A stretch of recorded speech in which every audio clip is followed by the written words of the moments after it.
Oke, selamat sore semua. Mudah-mudahan suara saya bisa didengar dengan jelas ya. Oke, bisa. Bisa, Men. Bisa, Men. Nah, terima kasih banyak sebelumnya kepada Eden Way, Pendeta Glenn Rumalak yang sudah memberikan kesempatan yang berharga sekali ini buat saya untuk berbagi pengetahuan dengan Bapak Ibu sekalian, Mama Papa, Oma Opa, Om Tante ya, para orang tua. Izinkan saya untuk share saya.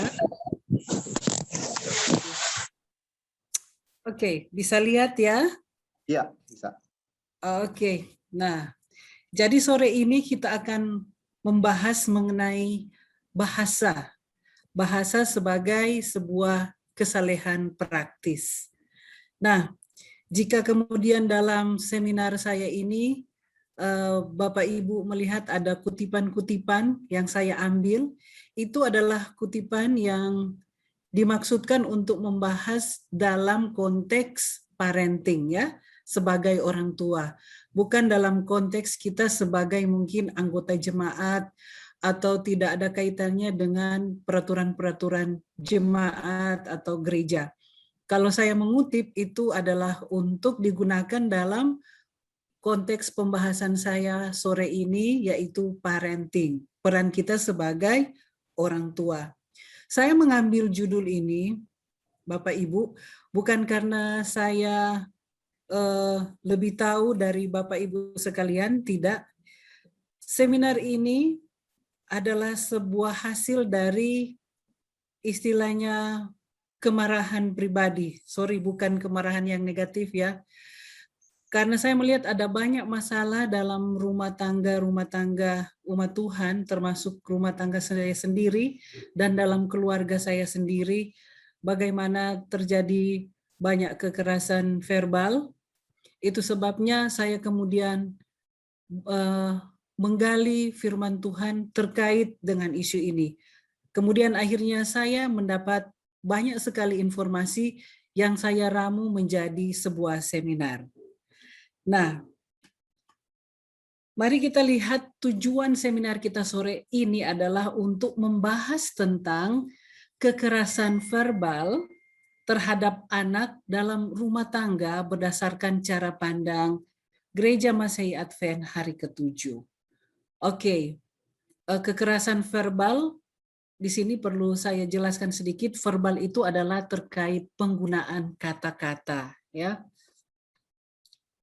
Oke, kalau saya katakan cara pandang Gereja Masehi Advent hari ke-7, bukan berarti ini adalah mengenai aturan yang dikeluarkan oleh kantor pusat kita, tetapi berdasarkan literatur yang menjadi pegangan dalam gereja kita. Nah, mari kita mulai, Bapak Ibu. Nanti di akhir seminar saya ini, mungkin ada yang mau bertanya ya. Tapi dari awal saya mau katakan bahwa marilah kita gunakan waktu ini sebagai saat untuk merefleksikan pengalaman-pengalaman dalam keluarga kita. Bagaimana kita mendidik anak-anak kita, berbagi pengalaman. Karena sekali lagi saya bukan konsultan pendidikan anak-anak yang pakar ya.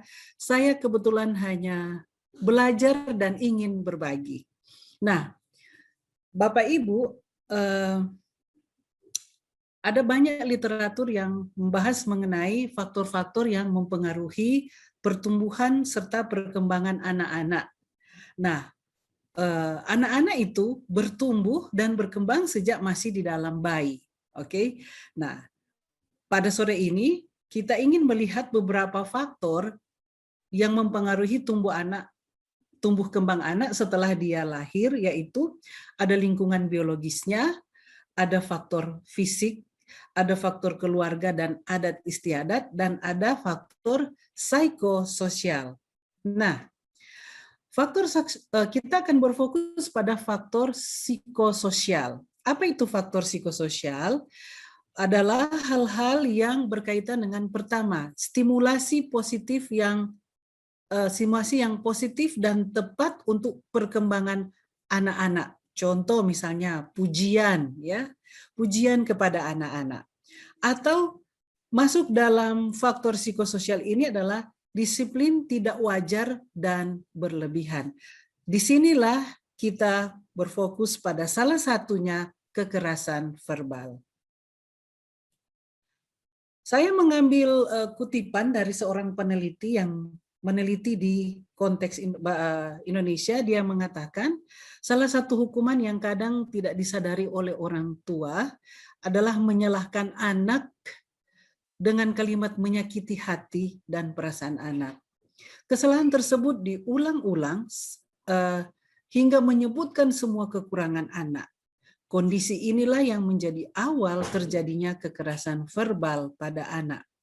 Pada kondisi yang lain ada juga orang tua yang berniat untuk mendisiplin anaknya, tetapi dengan cara yang keliru. Caranya dengan berteriak, menakut-nakuti, hingga mengancam anak.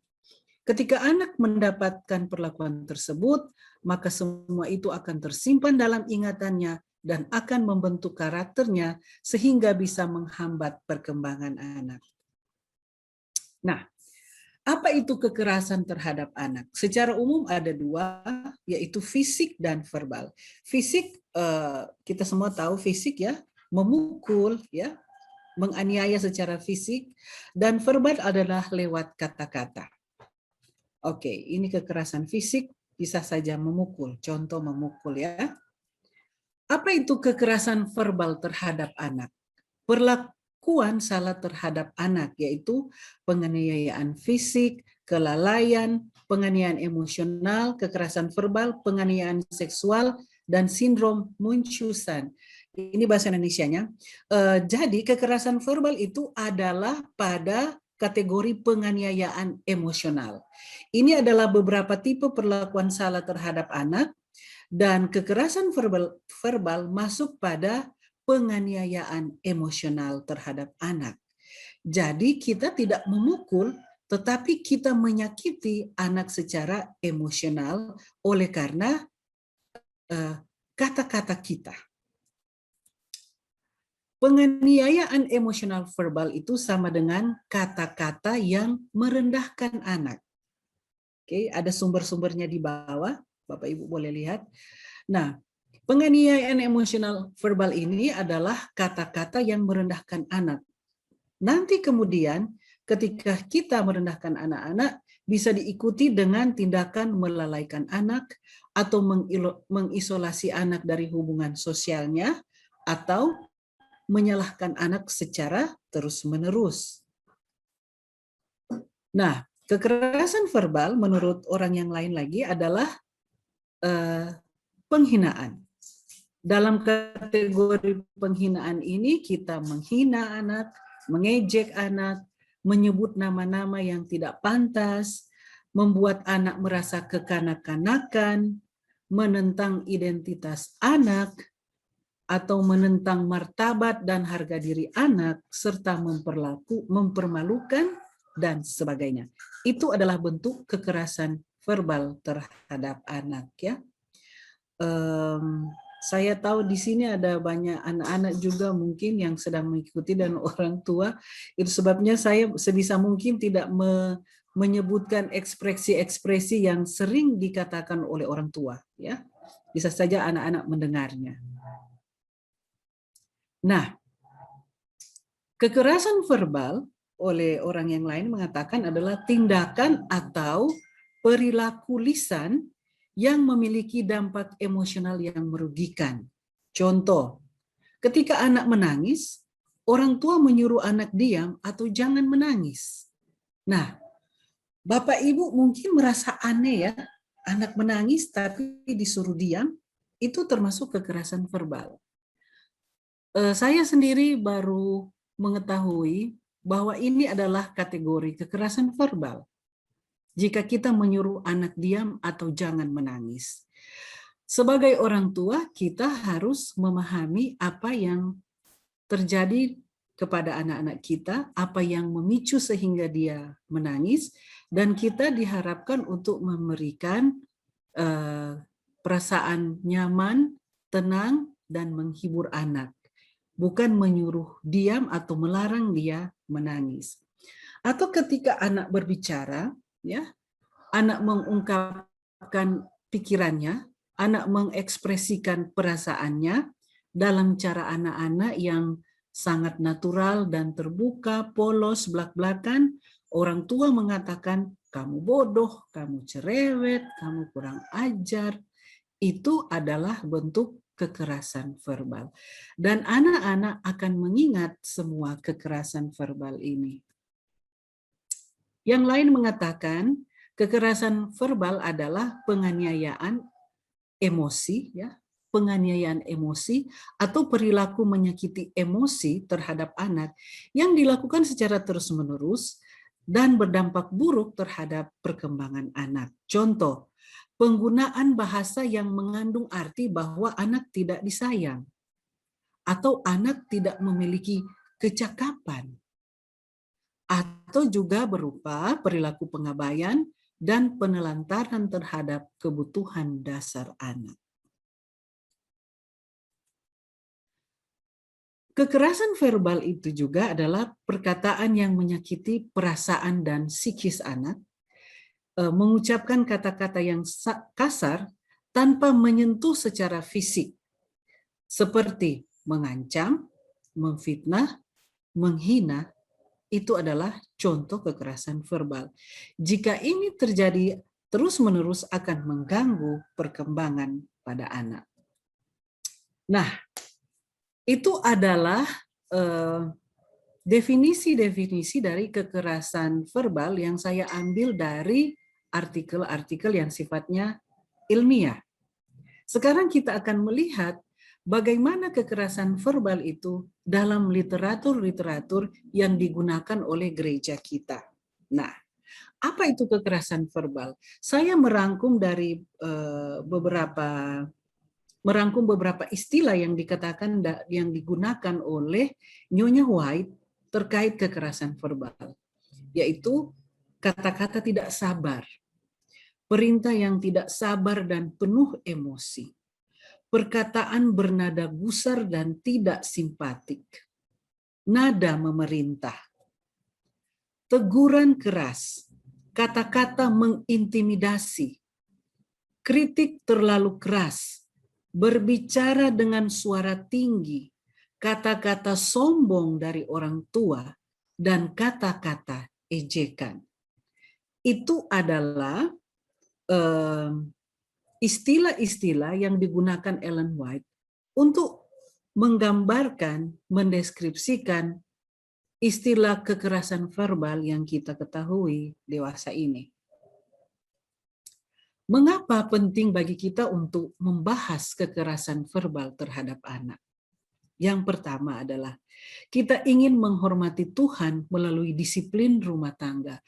Seperti yang saya sudah sampaikan di atas tadi, saya mengutip statement seseorang, dia mengatakan bahwa kadang-kadang orang tua berpikir dia sedang mendisiplin anaknya, tetapi justru yang terjadi adalah kekerasan verbal.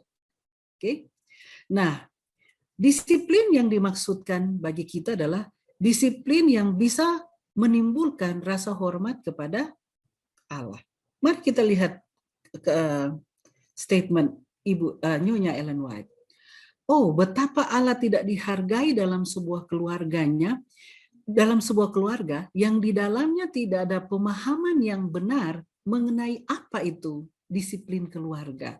Dan anak-anak menjadi bingung mengenai apa itu disiplin dan pengeturan. Kadang orang tua tidak memahami antara disiplin dan kesalahan. Jadi orang tua sudah berbuat salah, sudah melakukan tindakan kekerasan verbal, tetapi dipikirnya itu dia sedang mendisiplin anaknya.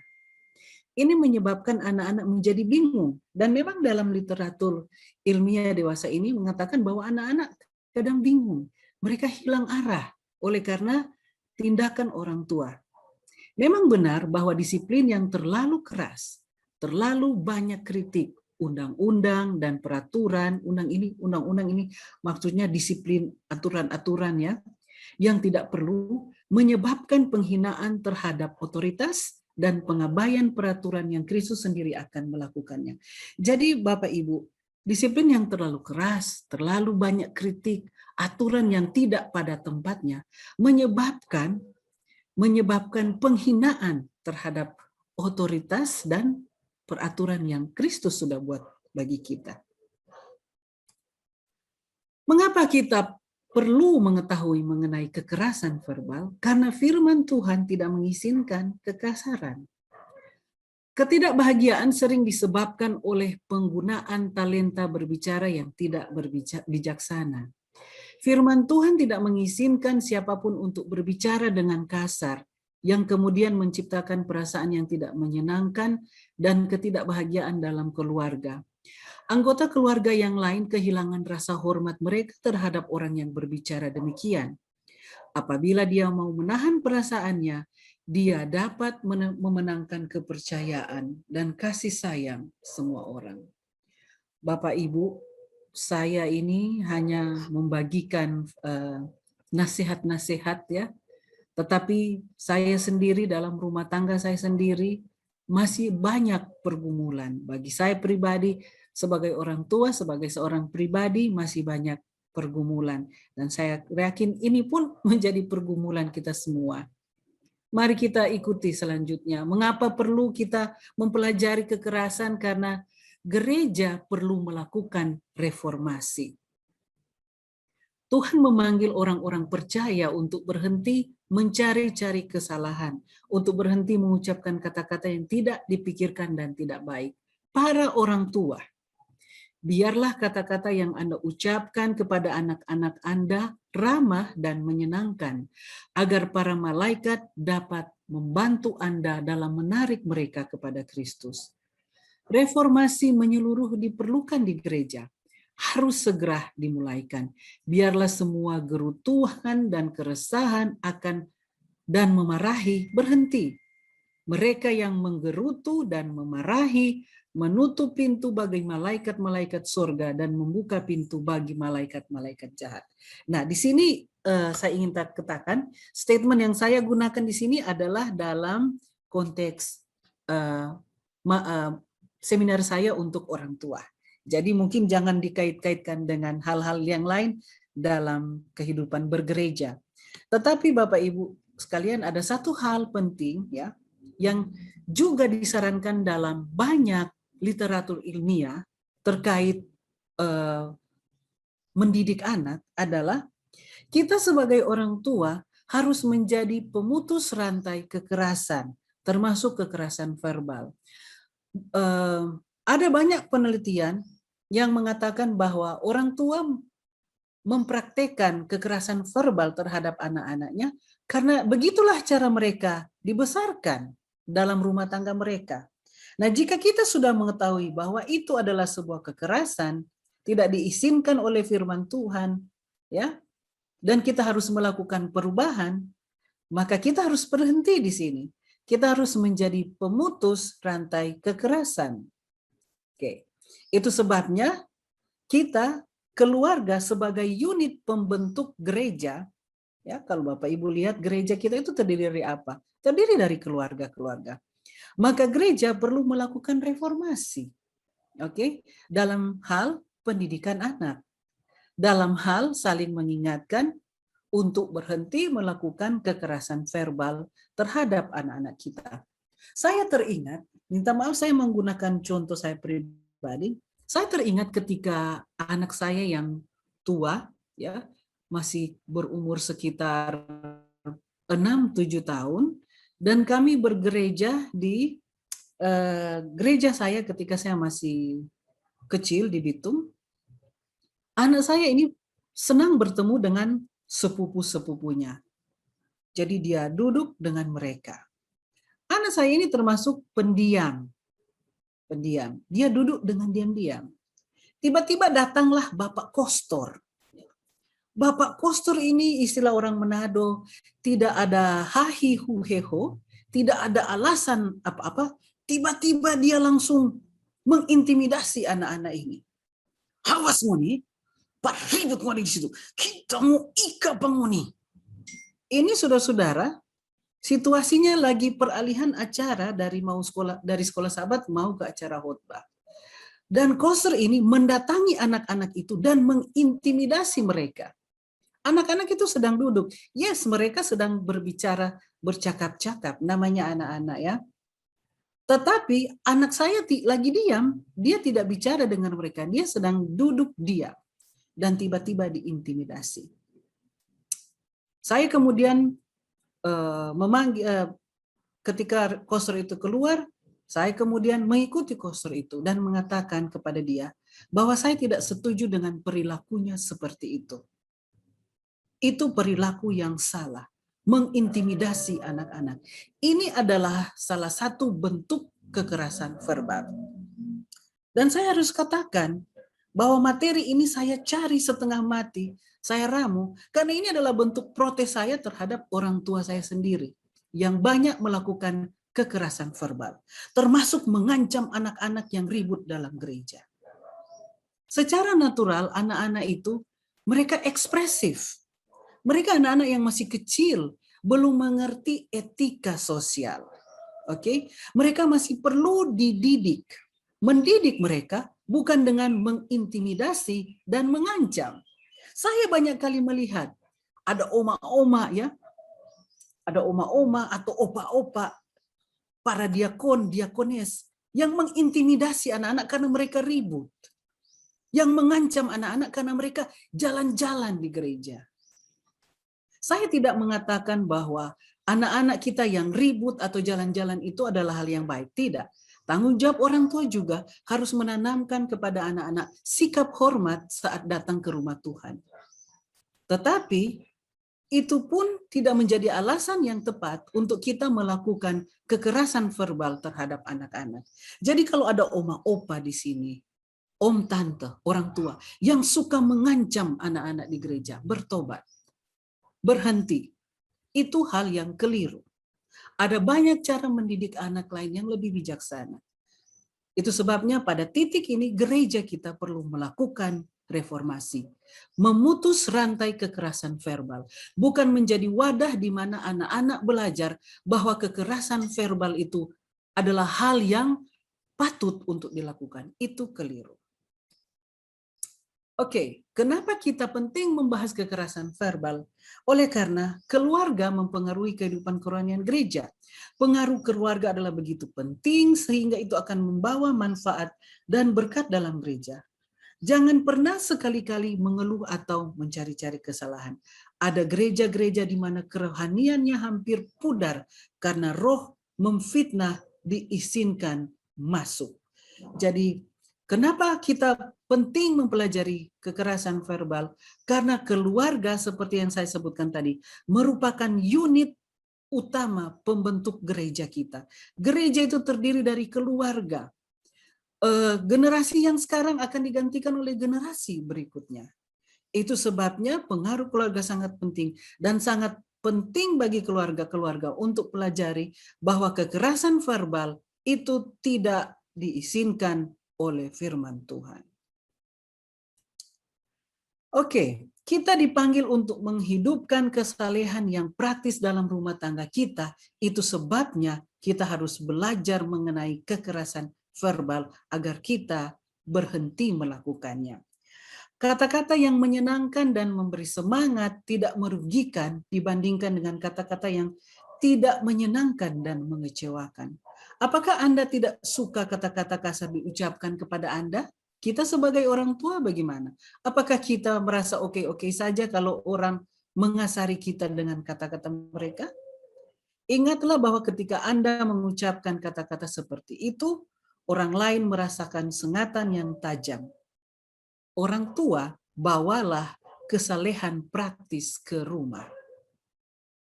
Dari statement ini kemudian saya mengambil judul saya, bahasa sebagai kesalehan praktis.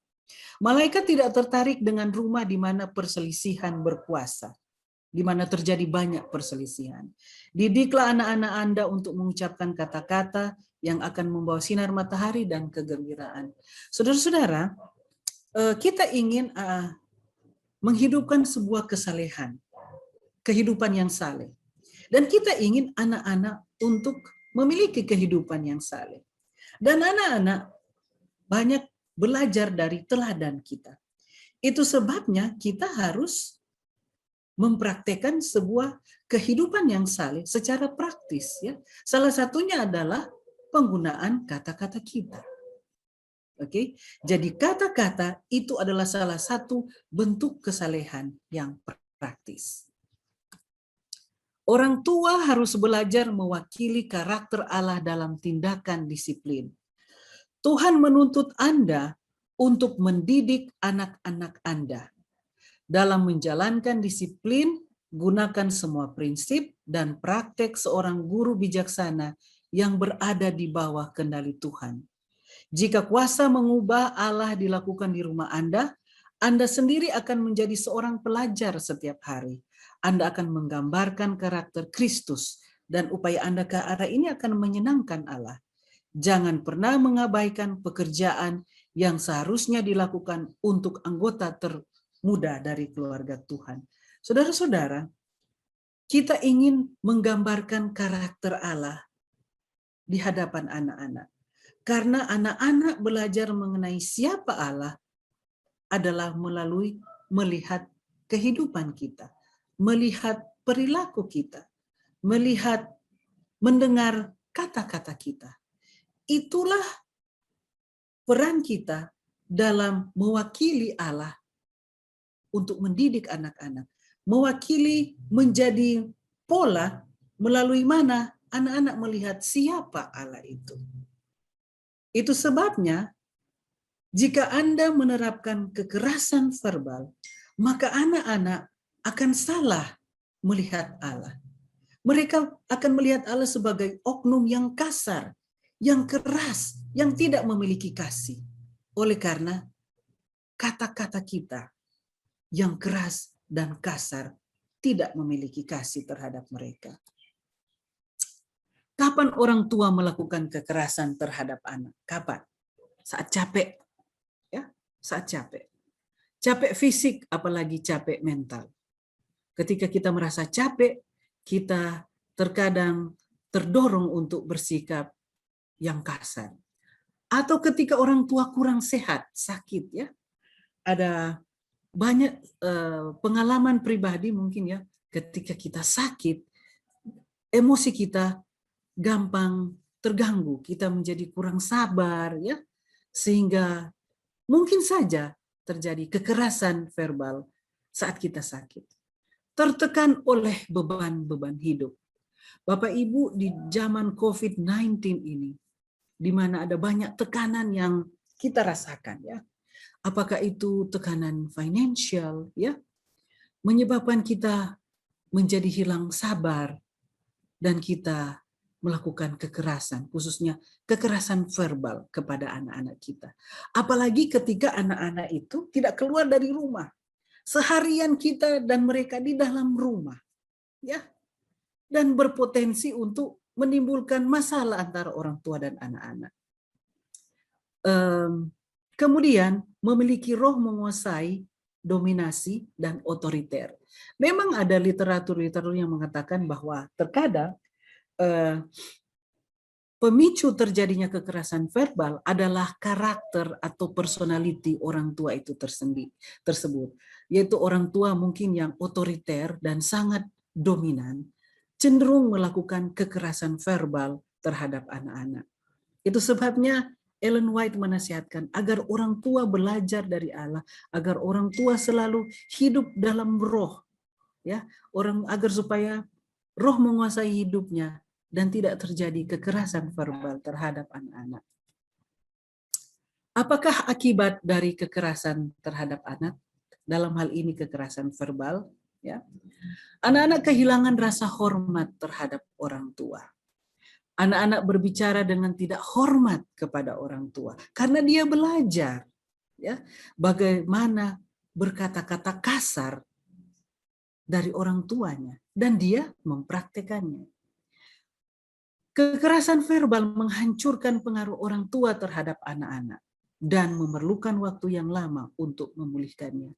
Cobalah kita menempatkan diri pada posisi anak-anak.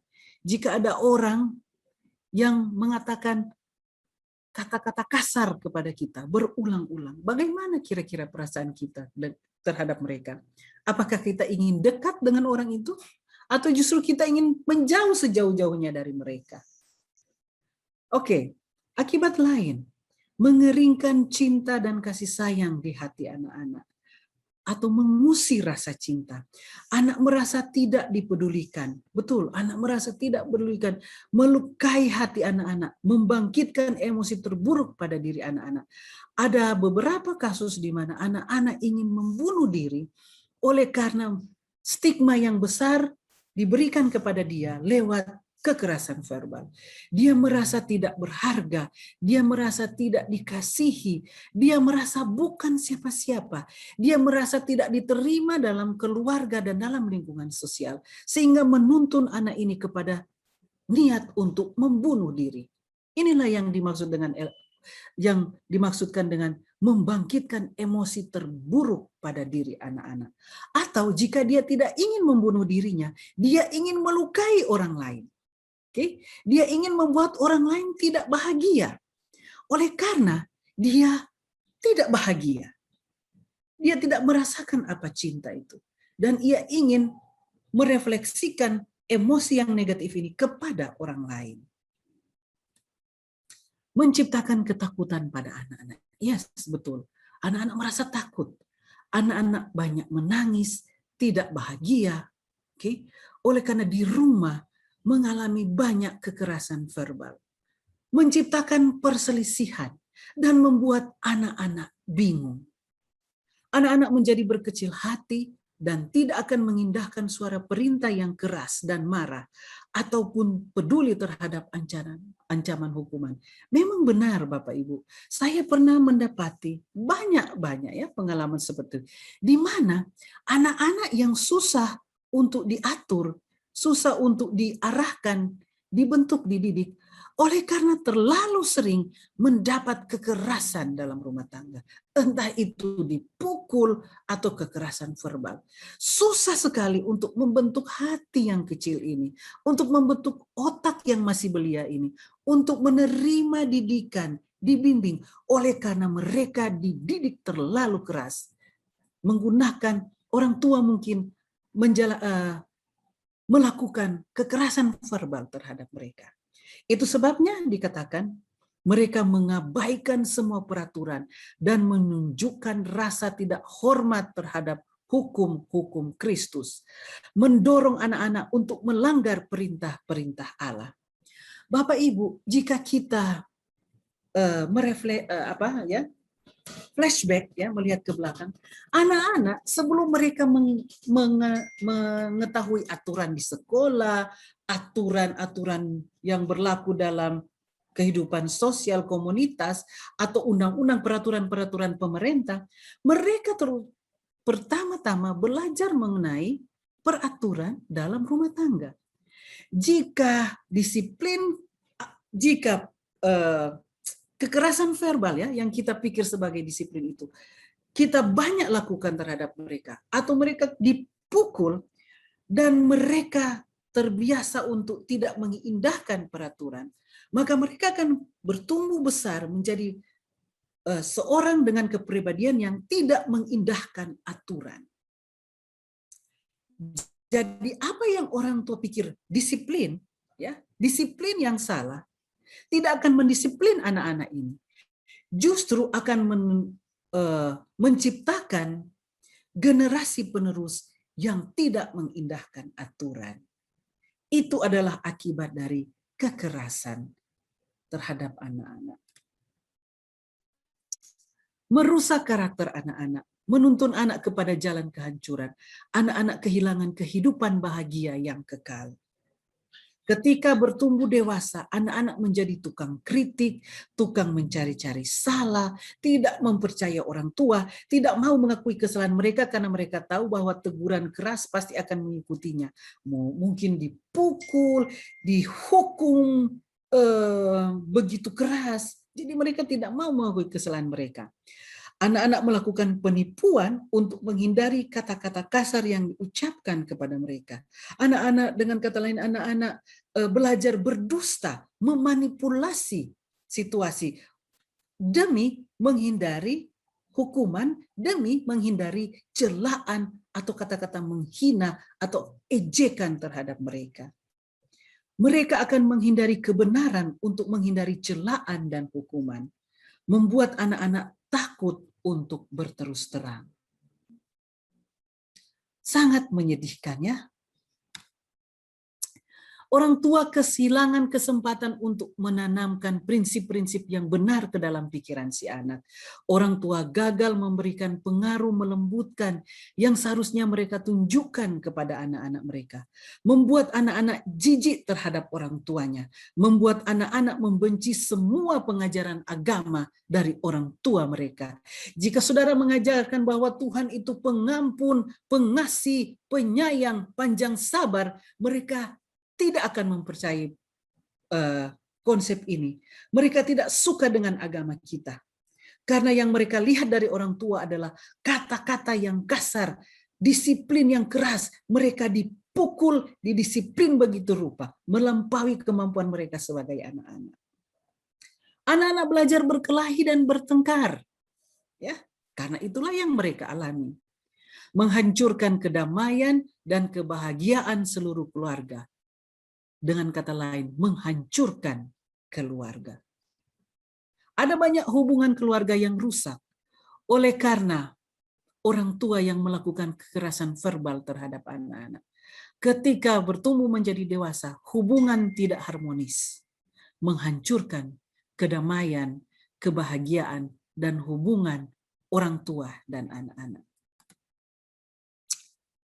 Tidak menghasilkan kepatuhan, menimbulkan roh melawan dan keras kepala dalam diri anak-anak, dan memicu penolakan.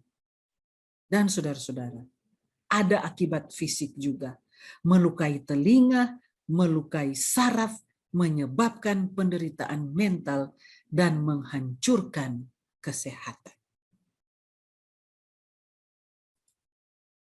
Bagaimana caranya menghindarkan diri dari melakukan kekerasan? Terapkan pengendalian diri, berdoa banyak, bergumul, minta kuasa Roh Kudus agar kita memiliki pengendalian diri. Buat sistem. Yang dimaksud dengan buat sistem adalah kita berbicara dengan anak-anak, ya, misalnya. Kalau you tidak bikin ini, you tidak akan dapat ini. Oke? Karena ini salah. Oke? Kalau you tidak melakukan assignment, misalnya homework, maka you punya jam nonton itu harus dikurangi. Atau handphonenya disimpan dulu. Kita membuat sistem, kita membuat aturan kita. Dengan demikian, anak-anak belajar sebab akibat. Ada konsekuensi untuk perilaku buruk mereka yang tidak bisa ditoleransi. Itu adalah prinsip mendidik. Tanpa kita harus menggunakan kata-kata kasar. Ketika mereka berlaku tidak baik, ketika mereka tidak melakukan tanggung jawab mereka, kita tidak perlu memarahi mereka dari A sampai Z, kemudian mengungkit-ungkit kesalahan yang lalu, mengungkit-ungkit perilaku mereka yang buruk-buruk sebelumnya, menimbulkan sakit hati. Ya. Kemudian kita gunakan pikiran kita belajar, kita berbagi pengalaman, kita bertanya kepada orang lain. Oke? Dan banyak berdoa. Memohon bantuan Tuhan. Berdoa memohon Tuhan membantu menenangkan saraf-saraf kita sebagai orang tua dan membantu Anda mengendalikan diri. Saudara-saudara, memang tidak gampang saudara-saudara untuk mendidik anak-anak ini. Untuk mengendalikan diri kita, menenangkan saraf-saraf kita. Saya betul-betul waktu membaca ini, aduh memang betul ya. Saudara-saudara kalau sudah capek pulang kerja, kita pulang ke rumah, kemudian anak-anak ini berperilaku yang di luar ekspektasi kita.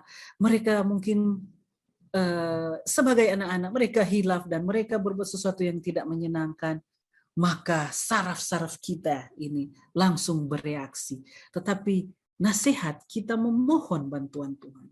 Kemudian apa? Bertobat.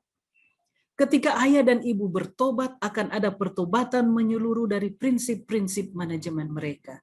Jika kita bertobat, ya, kita berketetapan hati untuk berhenti melakukannya, dan kita meminta bantuan Tuhan, kebijaksanaan Tuhan, maka pasti Tuhan akan memberikan kebijaksanaan.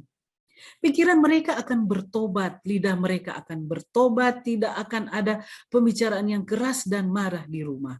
Kata-kata akan menjadi karakter untuk menenangkan dan memberkati pendengar. Selanjutnya, bersikap menolak untuk marah atau mengomel. Kita berketetapan hati untuk tidak mau marah, tidak mau bapak veto.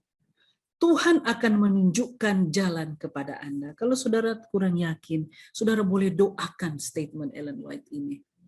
Dalam keadaan putus asa, saudara boleh sampaikan kepada Tuhan bahwa lewat hambanya, dia menginspirasikan sebuah jalan keluar, bahwa dia akan menunjukkan jalan kepada kita, para orang tua yang dalam pergumulan. Dia akan menolong Anda menggunakan talenta berbicara sedemikian rupa seperti Kristus, sehingga perilaku yang mulia seperti kesabaran, penghiburan, dan kasih akan nyata di rumah. Bertekadlah dalam hatimu untuk tidak menyinggung dengan bibirmu, bahwa kamu hanya akan mengucapkan kata-kata yang menyenangkan dan ceria. Katakan kepada dirimu sendiri, aku tidak akan merusak kebahagiaan anak-anakku dengan kata-kata yang mengecewakan. Undanglah tamu surgawi untuk datang ke rumah Anda, sekaligus mengizinkan dia dan para malaikat surgawi untuk tinggal bersama Anda. Anda harus menerima kebenaran Kristus, pengudusan Roh Allah, keindahan kekudusan yang dapat Anda ungkapkan kepada orang-orang di sekitar Anda. Selalu kita undang Yesus, selalu kita meminta pertolongan Roh Kudus, agar supaya kita boleh memberikan pengaruh yang baik untuk anak-anak kita, agar kita boleh mengendalikan diri kita. Saudara, ini juga adalah kerinduan saya. Saudara, jangan pikir saya ini sudah perfect. Saudara, saya masih banyak pergumulan. Jika pergumulan saudara 4, saya pergumulannya 8.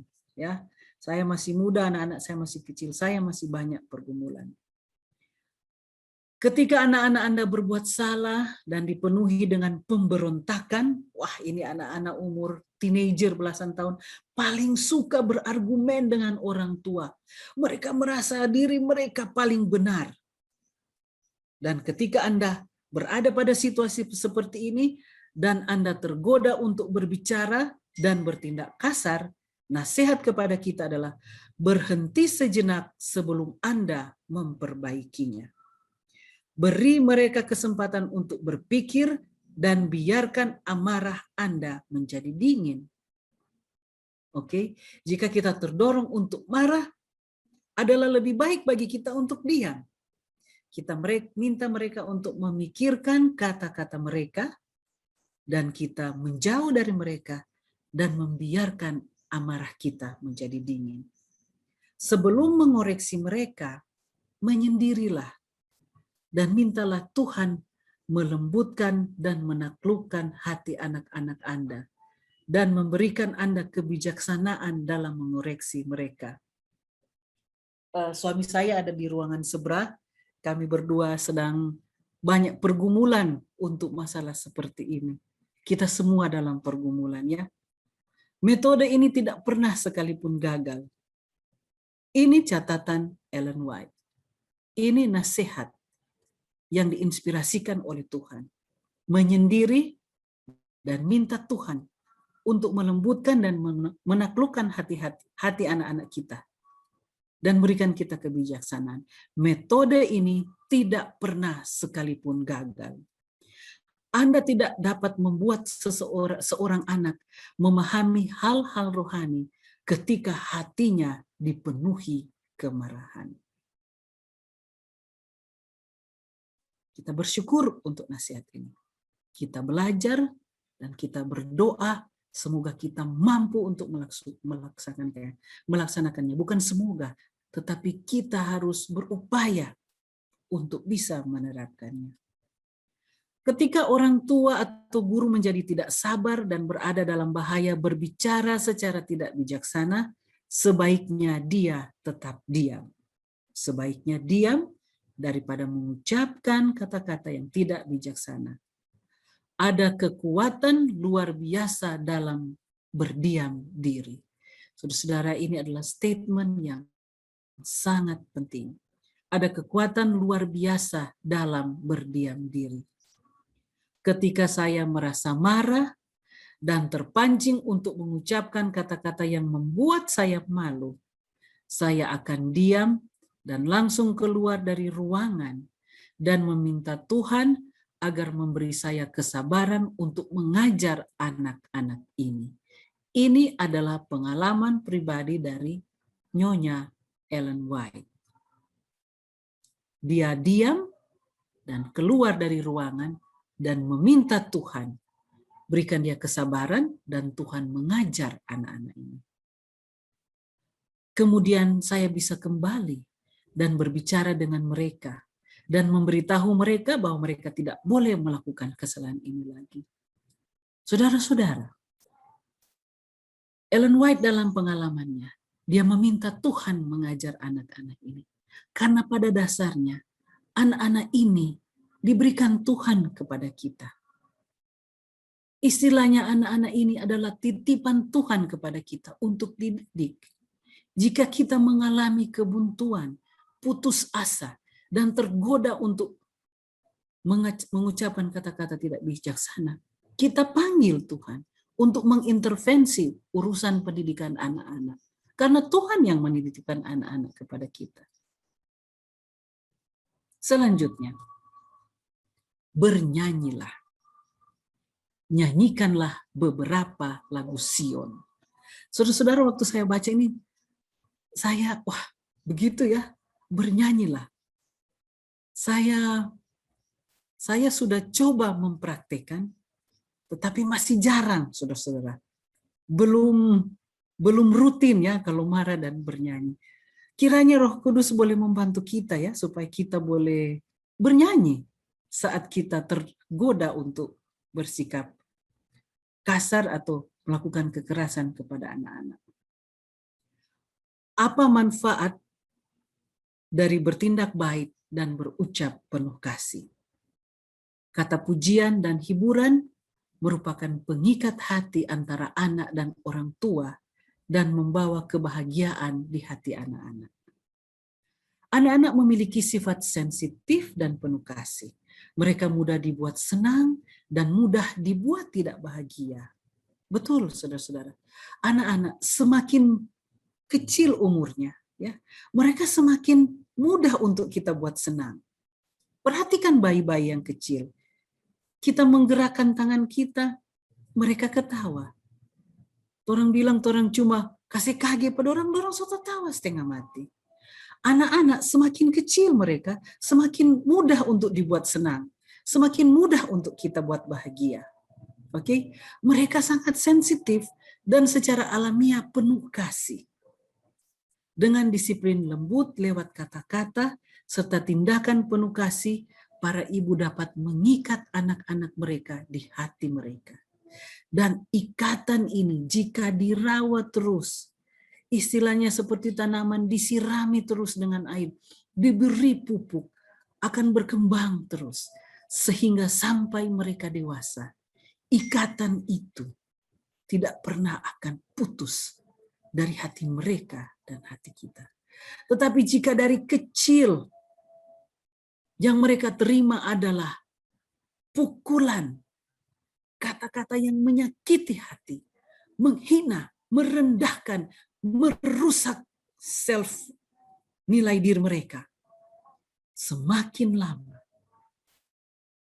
semakin jauh hati mereka terpisah dari hati orang tua. Dan pada satu sisi tertentu, mereka akan meninggalkan Anda sebagai orang tua. Mereka hanya akan menghormati Anda sebagai orang tua yang sudah melahirkan dan membesarkan mereka. Tetapi mereka tidak akan melihat Anda sebagai orang tua yang akan menggandeng tangan mereka masuk ke sorga. Ada banyak pengalaman seperti ini. Sebuah kata yang diucapkan pada saat yang tepat merupakan benih yang baik di benak yang kecil dan dapat menuntun kaki kecil di jalan yang benar. Para orang tua yang dalam pergumulan, ya, semasa kecil, selagi mereka kecil, marilah kita berikan lebih banyak pujian, kata-kata positif untuk membangun. Jika mereka berbuat salah, anak-anak yang kecil ini, mari kita koreksi mereka. Bukan menghina mereka, bukan memarahi mereka. Mari kita koreksi mereka. Mari kita tanamkan nilai yang positif dalam diri mereka. Tetapi biarlah pengaruh kata-kata Anda menjadi sedemikian rupa sehingga akan naik ke surga sebagai dupa yang harum. Kata-kata yang baik adalah seperti embun dan hujan lembut bagi jiwa. Alkitab berkata tentang Kristus bahwa kasih karunia dicurahkan ke dalam bibirnya, bahwa ia mungkin tahu bagaimana berbicara sepatah kata kepadanya yang lelah. Dan Tuhan meminta kita, biarlah perkataanmu berlalu dengan kasih karunia, sehingga itu dapat menjadi rahmat bagi para pendengar. Ingat, ini dalam konteks mendidik anak-anak kita. Biarlah kata-kata kita menjadi dupa yang harum yang naik ke surga dan menjadi bagaikan embun dan hujan lembut bagi jiwa anak-anak kita. Akan lebih mudah bagi anak-anak untuk diajar oleh Allah dan patuh pada persyaratannya jika kita berbuat baik dan berucap penuh kasih kepada anak-anak. Anak-anak akan lebih mudah untuk diajar. Mereka, telinga mereka dan pikiran mereka akan lebih reseptif, lebih menerima, ya, dan lebih terbuka saat kita memberikan ajaran-ajaran yang baik. Jika kita bertindak baik dan berucap penuh kasih. Sewaktu Anda berurusan dengan ramah dan lembut dengan anak-anak Anda, mereka dan Anda akan menerima berkat Tuhan. Jadi ketika Anda bersikap ramah kepada anak-anak Anda menerima berkat Tuhan, apalagi anak-anak Anda. Ketika anak-anak menyadari bahwa orang tua mereka berusaha membantu mereka, mereka akan membelokkan energi mereka ke arah yang benar. Jadi jika anak-anak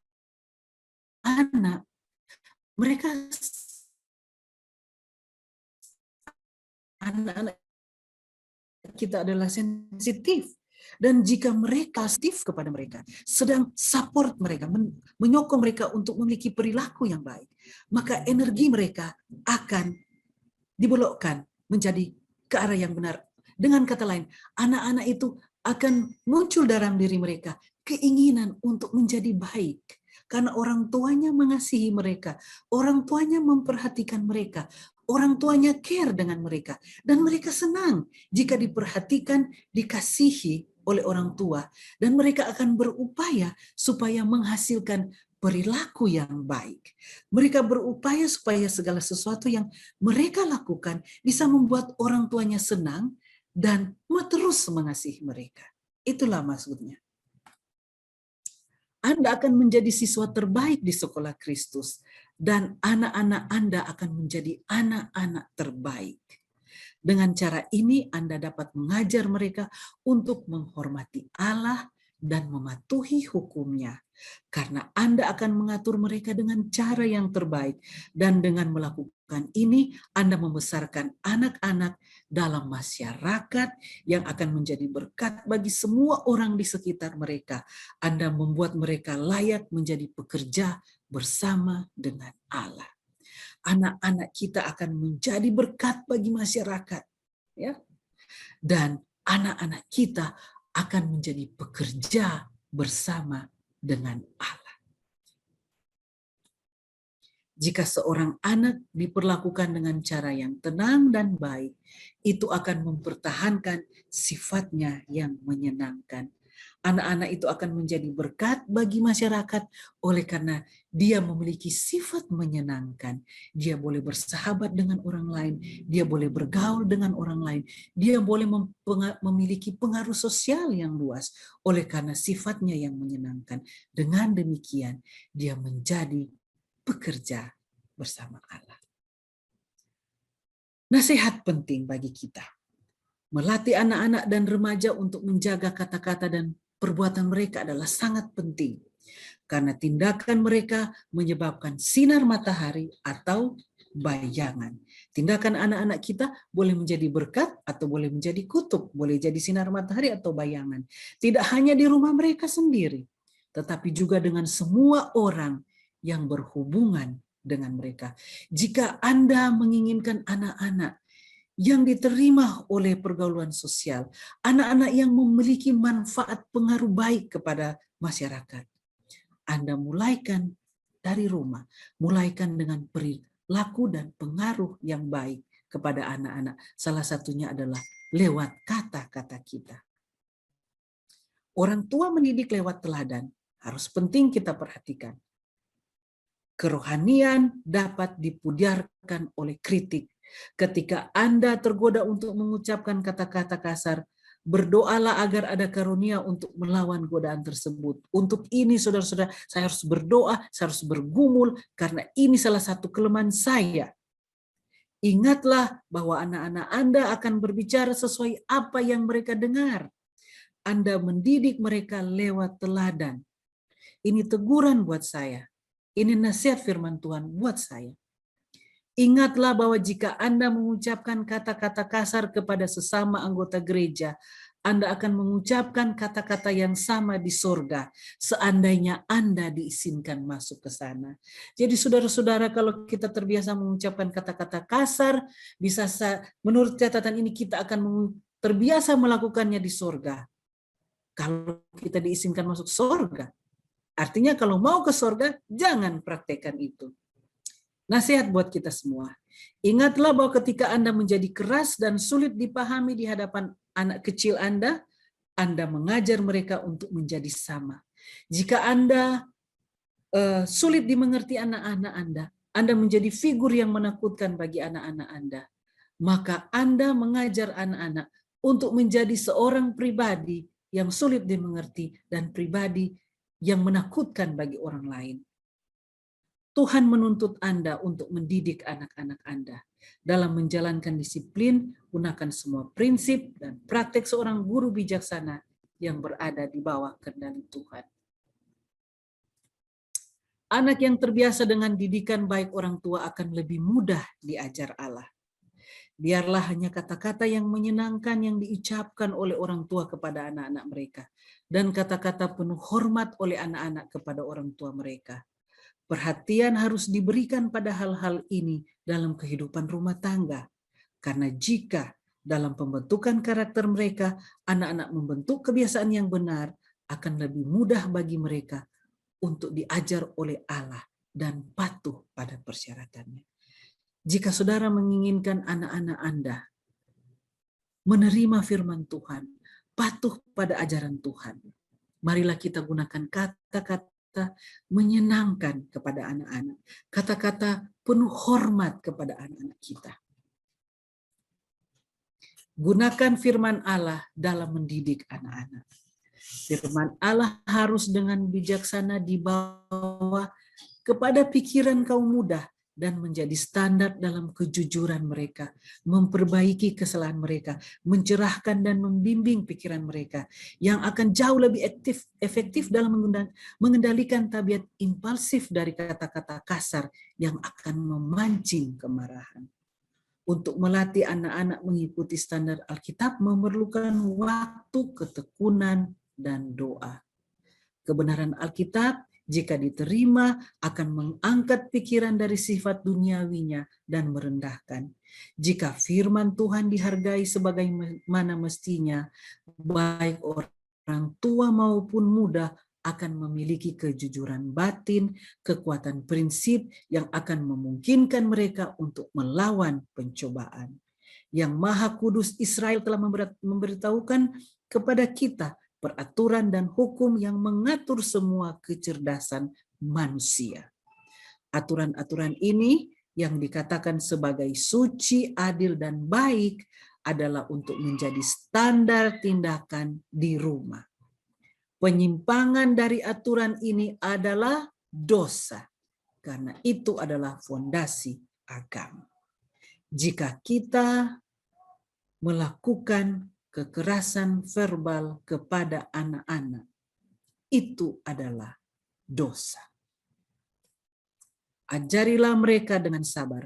Ibu-ibu, walaupun sikap ketidakacuan anak-anak Anda dapat membuat Anda sangat marah, jangan hilang kesabaran. Apalagi anak-anak umur belasan tahun, acu tak acu mereka. Mama masih bicara, dia so berjalan pergi. Papa masih kasih nasihat, dia so berangka pantat, so pergi kasih tinggal papa. Tetapi jangan sampai Anda marah dan hilang sabar. Ajari mereka dengan sabar dan penuh kasih. Bersikap tegas dengan mereka, tetapi bukan kasar. Jangan biarkan setan mengendalikan mereka. Disiplin mereka hanya ketika Anda berada di bawah disiplin Tuhan. Jika kita sendiri belum mampu mengontrol diri kita, belum mampu mengendalikan diri kita, belum berada dalam disiplin Tuhan, maka hati-hati.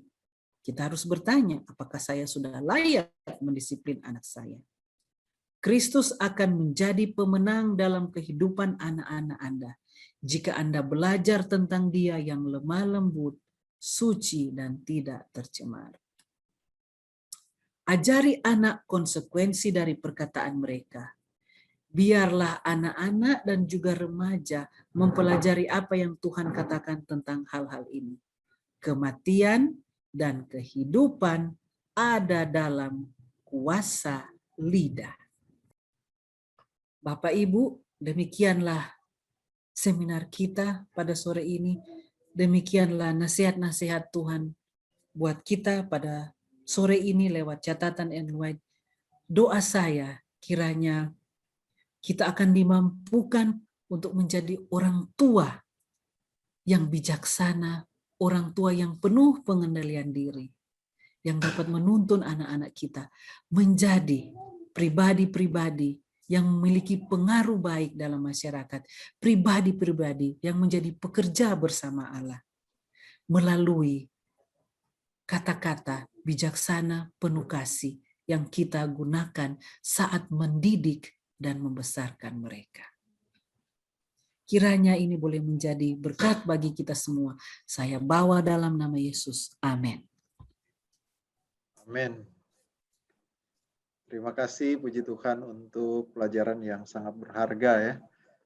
Bapak, Ibu, Saudara-saudara, bagi kita semua, memang kadang banyak masalah yang terjadi di masyarakat, gereja, oleh karena kita merasa kata-kata itu sudah biasa diucapkan, padahal dapat menimbulkan banyak problem.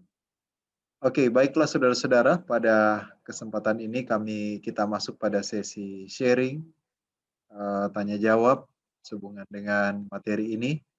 Kami memberikan kesempatan kepada saudara-saudara untuk jika ada pertanyaan dapat untuk menyampaikannya, dan kita akan selain pertanyaan, tanggapan juga, respons dari saudara-saudara, respons terhadap pelajaran ini, kami berikan kesempatan untuk mengaktifkan mikrofon, dan juga atau bisa lewat kolom chat, kami sudah buka sekarang. Silakan untuk mengaktifkan mikrofon atau kolom, menuliskannya di chat untuk materi pada saat ini. Dipersilakan.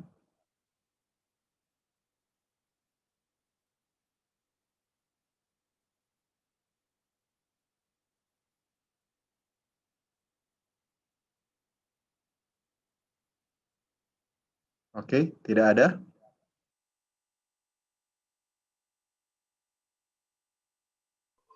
Sepertinya kalau dilihat dari mimik ini semuanya lagi merenung ini. Lagi merenung apa sudah banyak kesalahan di dalam pendidikan. Oke, baik. Kalau tidak ada, kita akan langsung menutup. Oh, oke. Sudah ada yang angkat tangan dari Trilia Worang. Kami berikan kesempatan.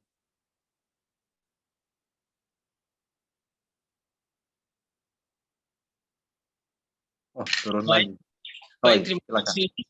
Yang bertanya suaminya. Oh, oke. Terima kasih. Makasih banyak Mem Janet Bawengan yang sudah membawakan seminar yang luar biasa,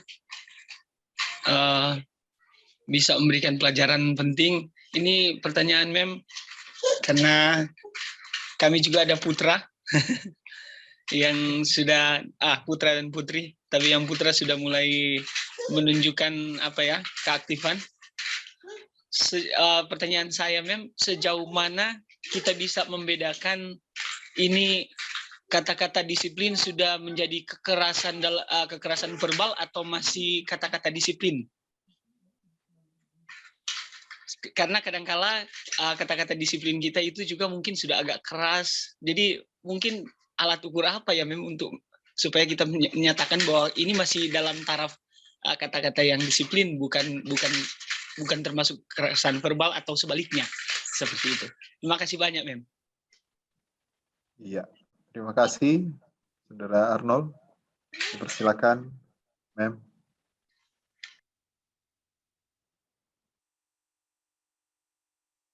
Saya lihat ada Saudara Billy juga. Oke, terima kasih. Tadi Sir Arnold ya yang Iya, bertanya. Arnold Worang. Oke, terima kasih pertanyaannya Sir Arnold. Tadi itu ada definisi kata-kata apa yang sudah termasuk pada kekerasan verbal ya. Saya sudah kasih definisinya, mereka sudah sebutkan menghina, membuat anak merasa tidak senang dan sebagainya. Tetapi ada satu keyword, istilahnya apa ya? Satu prinsip saja. Ketika Anda marah dan Anda berkata-kata, most probably itu akan masuk pada kekerasan verbal. Ketika Anda marah dan Anda mengekspresikan kemarahan Anda kepada anak karena perilakunya, itu sudah jadi penanda kekerasan verbal. Itu sebabnya Ellen White mengatakan, ketika Anda marah, berdiam, kasih tinggal ruangan, berdoa, minta Tuhan jamah hati mereka, minta Tuhan berikan kebijaksanaan. Seperti itu. Jadi ada banyak definisi ya. Kalau kita search di Google ya, kita browse artikel-artikel, ada banyak definisi dan ada banyak contoh praktis mengenai kekerasan verbal. Kata-kata seperti apa yang sudah dikategorikan sebagai kekerasan verbal. Di situ kalau saudara bisa lihat, kalau Arnold bisa lihat, intinya adalah ketika dia berdampak negatif pada emosi anak. Itu istilah ilmiahnya, itu ada prinsip ilmiah. Ketika kata-kata Anda sudah berdampak negatif, berdampak merugikan untuk anak, itu sudah jatuh pada kategori kekerasan verbal.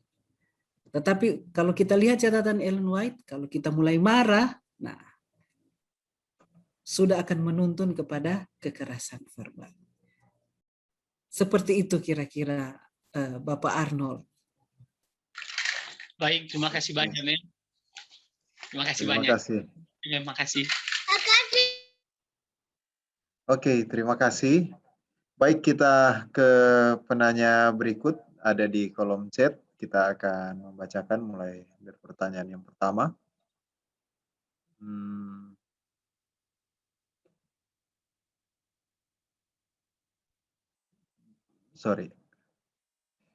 Bagaimana teori dan praktiknya berjalan bersama? Susah sekali untuk dijalani, Bu. Dari Ibu Terry Hendricks. Iya, dari Ibu Terry Hendricks atau dari dari penanya Terry Hendricks ya. Teori dan prakteknya jalan bersama. Bagaimana? Susah sekali untuk dijalani, Bu. Saya di awal memberikan teori memang ya, karena saya sadur dari artikel-artikel ilmiah. Tapi kemudian kita lihat selanjutnya bahwa kita tidak sedang berteori. Ini adalah keselamatan anak-anak kita dan keselamatan kita yang sedang kita bahas. Oke. Jadi jika sudah berbicara mengenai hal itu, maka tidak ada yang mudah, tapi tidak ada yang sulit. Ada satu statement tadi mengatakan, Tuhan akan menunjukkan jalannya bagi Anda. Oke, Tuhan akan menunjukkan. Itu sebabnya kita orang tua perlu berketetapan hati, bertobat, memiliki tekad untuk tidak melakukan kesalahan verbal kepada anak-anak, dan meminta Tuhan untuk memampukan kita. Oke, terima kasih. Dan baik, kita ke pertanyaan selanjutnya. Apa yang terjadi bila kekerasan verbal terjadi pada anak? Jadi kalau dari artikel ilmiah ya, ada banyak hal. Mungkin saya kutip sedikit bagaimana ini berdasarkan oleh catatan oleh seseorang yang bernama Bonita Mahmud dalam penelitiannya. Dia mengatakan bahwa tumbuh kembang anak itu sangat dipengaruhi oleh kekerasan verbal. Dengan kata lain, kekerasan verbal sangat berdampak pada anak secara emosional. Oke? Dia memiliki konsep diri yang tidak baik, hubungan sosial dengan lingkungannya bermasalah, anak-anak menjadi lebih agresif, menjadi tidak penurut, dan ini semua sudah dituliskan juga oleh Ellen White. Atau anak menjadi penyendiri, okay? Dia menjadi penyendiri, tidak sulit untuk bergaul, atau ada juga anak-anak yang suka ngompol, jadi hiperaktif, sulit tidur, ada yang sulit berkonsentrasi, tidak bisa belajar dengan baik, atau mengalami tantrum. Dia suka tiba-tiba marah-marah, ngamuk-ngamuk. Seperti itu. Dan kemudian dampak lainnya adalah jika kekerasan verbal sering terjadi, maka Anda sedang membentuk sebuah pribadi generasi muda yang memiliki sikap yang memiliki kecenderungan besar untuk melakukan tindakan kekerasan verbal. Dia akan agresif dengan teman-teman sebayanya. Oke. Kemudian anak-anak jadi tidak hormat kepada orang tua. Oke. Oleh karena orang tua yang suka mencela, suka mengkritik pedas, maka anak-anak pun akan bersikap yang sama terhadap orang tua. Saya pikir literatur ilmiah dan catatan Ellen White tidak jauh berbeda. Itulah akibat-akibat buruk. Oke, terima kasih.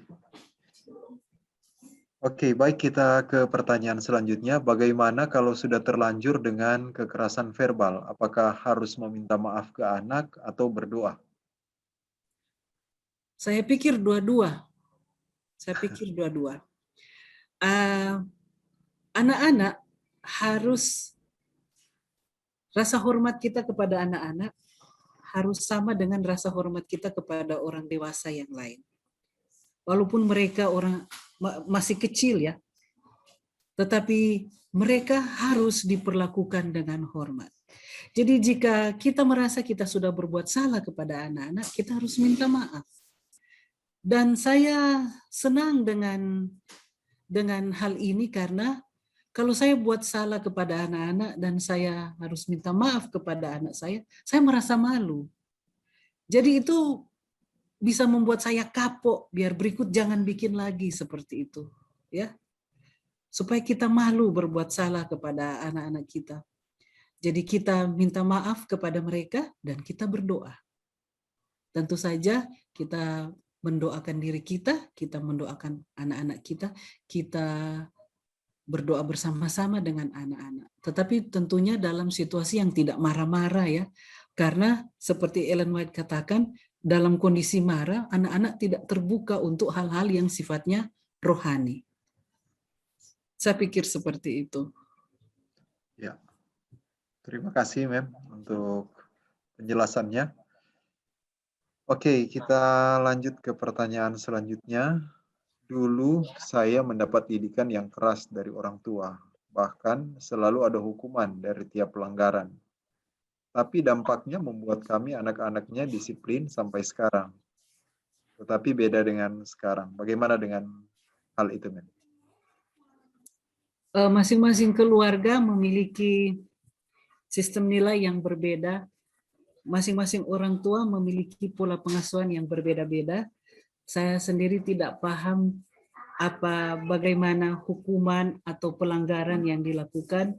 Kalau misalnya Anda tidak, seperti contoh saya tadi ya, kalau Anda tidak buat pekerjaan rumah dan Anda didisiplin dengan dipotong jam nontonnya atau jam mainnya, ya, dikurangi orang tua, saya pikir itu tidak masalah. Saya pikir itu hal yang baik, ya, karena anak-anak harus belajar untuk bertanggung jawab, ya, bahwa ada konsekuensi dari perbuatannya.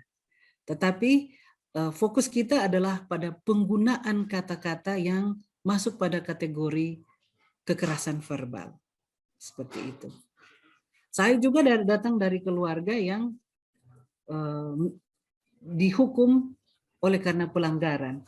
Entah pelanggaran itu disengaja atau tidak disengaja, hukumannya mengerikan. Ya. Dan saya melihat ada banyak luka dalam jiwa saya oleh karena perlakuan orang tua saya atau orang-orang yang mengambil peran sebagai orang tua dalam kehidupan saya. Saya katakan di awal, itu sebabnya saya membaca literatur-literatur ini untuk pengobat diri saya. Kemudian saya ramu jadi materi seminar, biar saya sebagai pembersihan sakit hati saya.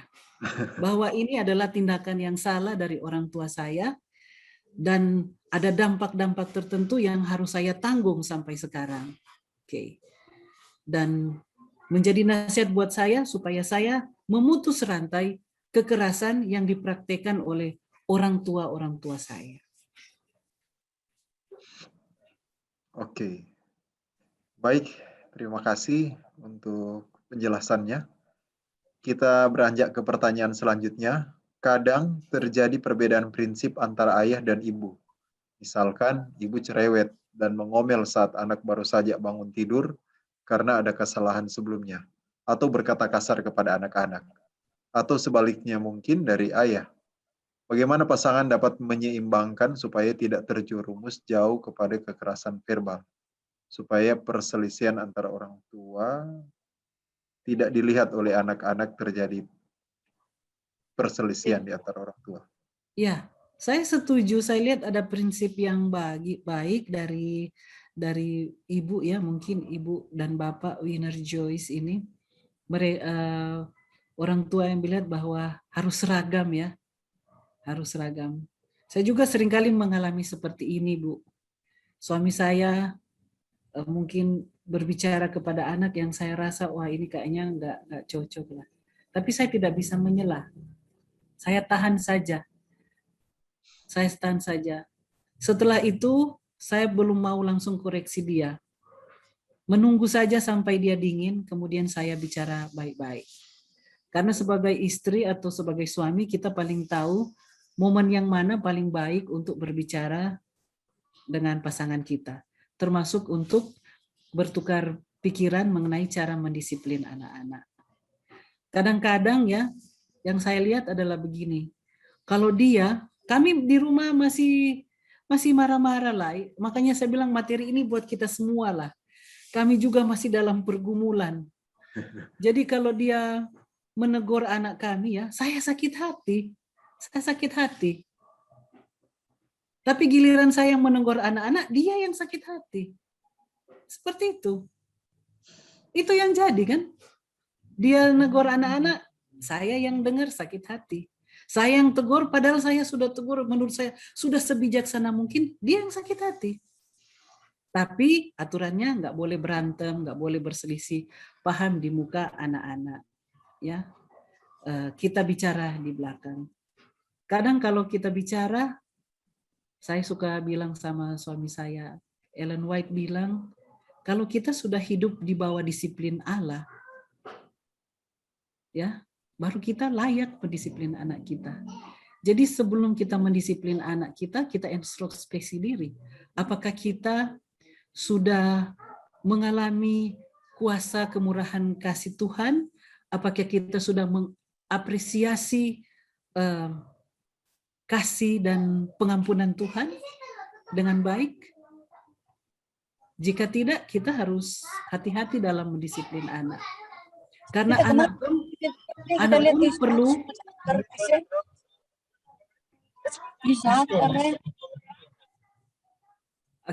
karena anak pun perlu mendapat pengampunan dan belas kasihan dari kita sebagaimana kita mengharapkan pengampunan dan belas kasihan dari Tuhan.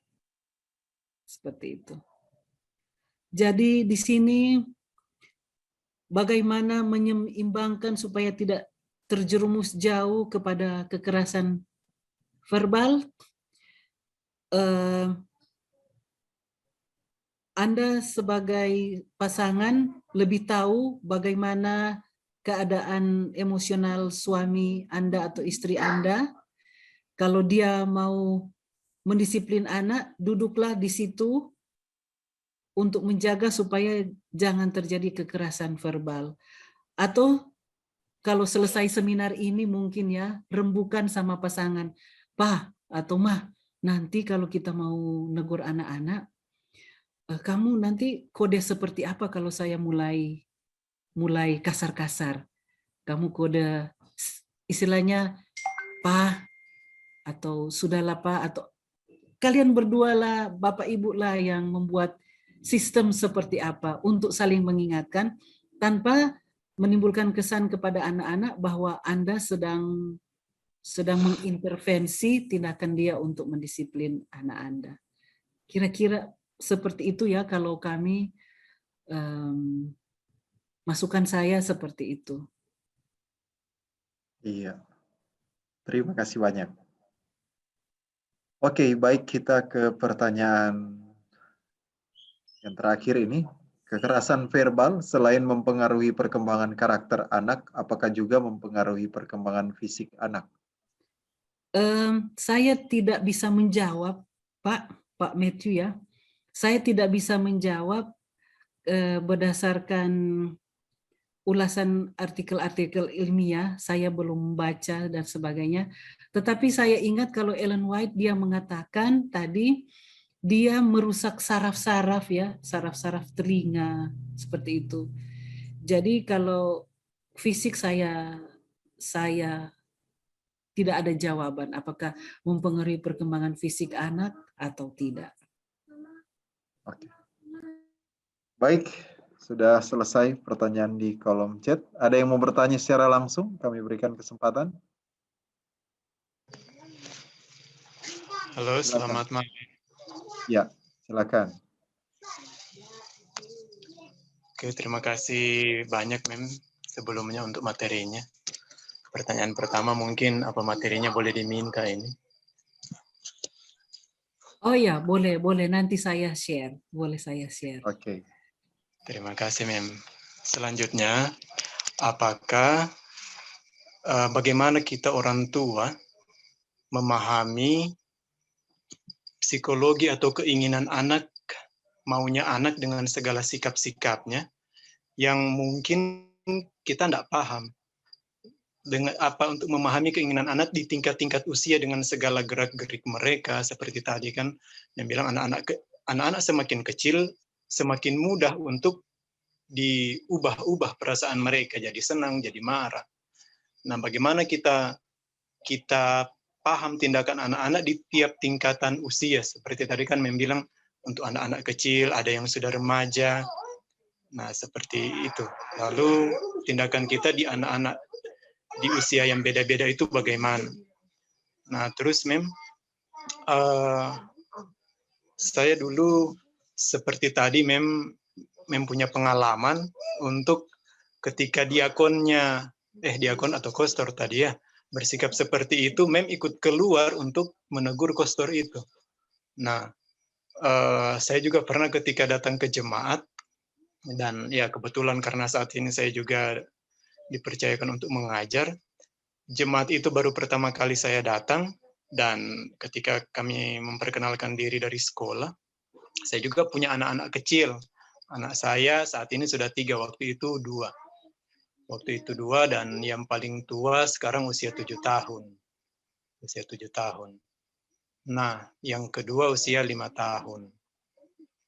Nah, di waktu itu ada oma-oma yang langsung mengkritik ketika melihat anak saya di dalam gereja, ya keaktifannya. Saya panggil, dan dia lihat saya mondar-mandir panggil anak saya. Ternyata setelah pulang gereja, pas makan, dia langsung bilang, "Oh, Bapak guru, tapi anak-anak kesana kemari di dalam gereja." Walaupun padahal tadi saya lihat cucunya memang dia kasih diam dengan permen. Dan matanya memang jangankan anak, saya juga takut lihat mukanya. Nah, apakah kita perlu menegur juga ketika mereka memang menegur ini lagi makan sama-sama ini dan semua orang dengar-dengar, lihat-lihat.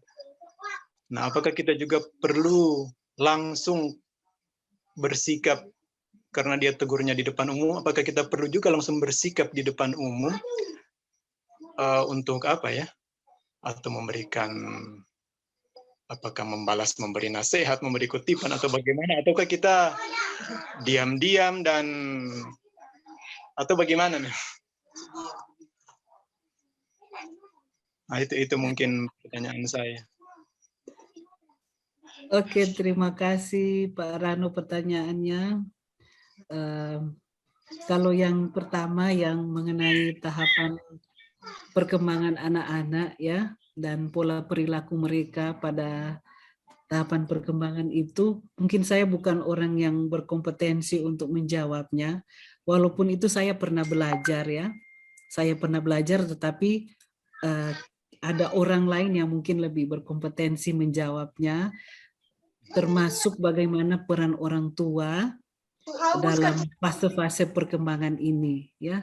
Jadi mungkin masukan buat Pendeta Glenn Rumagit, mungkin boleh mencari psikolog anak ya atau pakar pendidikan anak usia dini untuk membahas perkembangan ini, karena memang setiap perkembangan itu ada fase-fasenya tertentu dan ada hal-hal penting yang perlu kita perhatikan dari anak, dari pola pengasuhannya, asupan gizinya, ya, disiplinnya, seperti itu. Mungkin saya tidak berkompetensi dalam hal itu, Pak Rano, ya. Daripada saya jawab ngawur-ngawur gitu, mendingan jangan. Mungkin masukan buat Pak Glenn Rumagit, Pak Glenn Rumalak untuk mencarikan pakar, karena saya tahu di gereja Advent ada banyak psikolog anak. Dan mereka pasti bisa memberikan pengetahuan yang lebih dalam dan lebar sehubungan dengan fase perkembangan anak ya. Dan mengenai kasus tadi itu ya memang saya lihat memang demikianlah yang berlaku di gereja-gereja.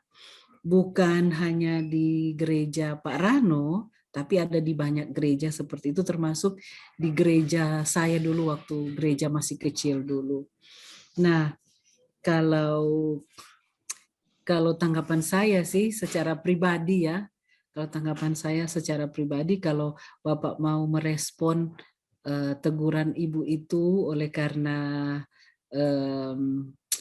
Bapak rasa perlu meluruskan ya, sebaiknya disampaikan dalam sikap yang bisa berterima, mengingat tentunya orang itu adalah orang tua dalam gereja.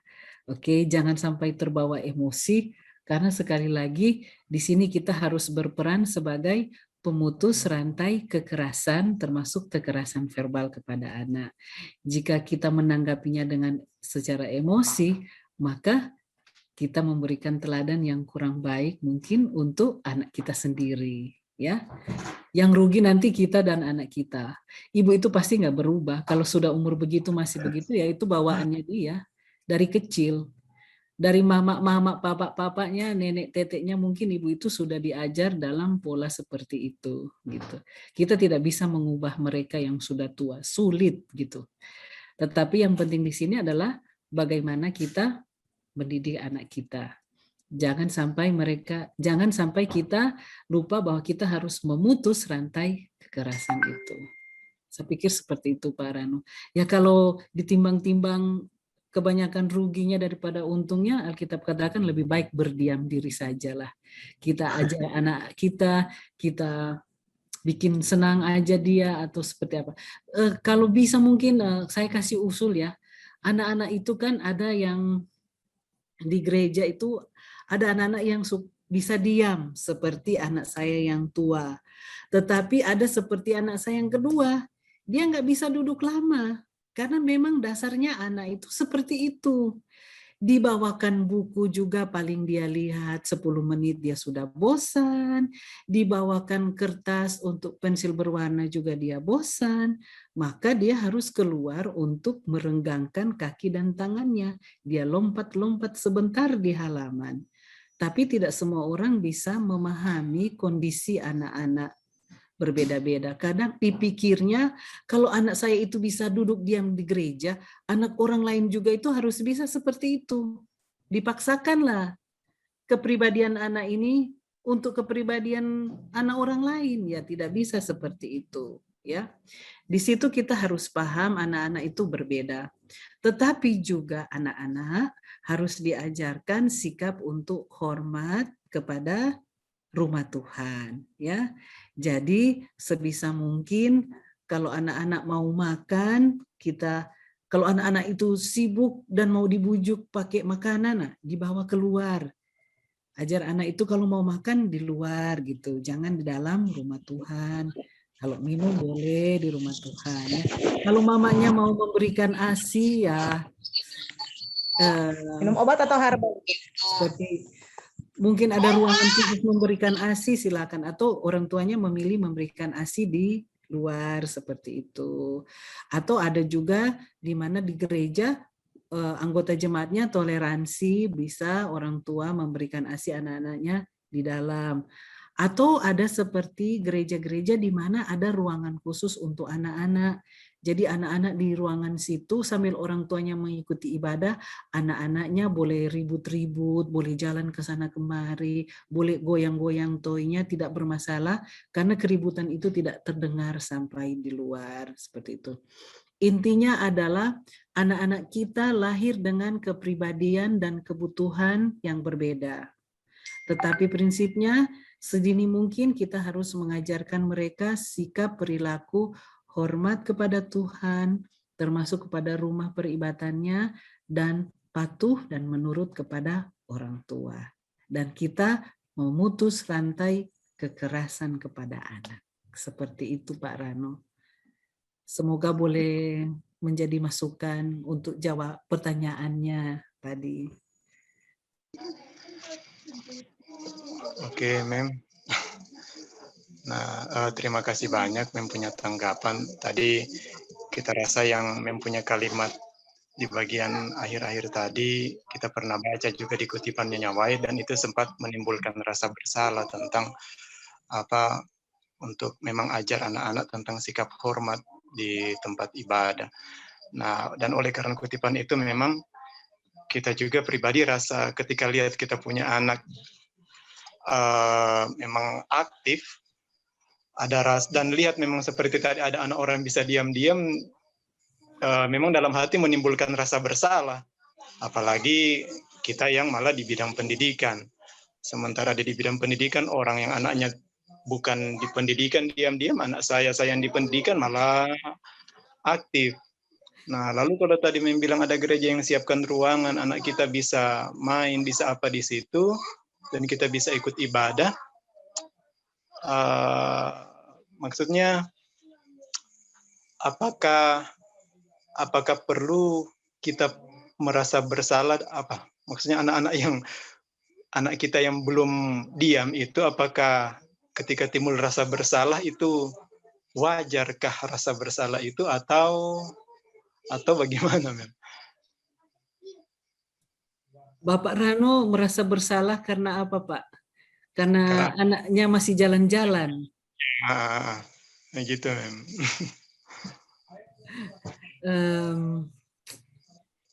Harus kita ketahui bahwa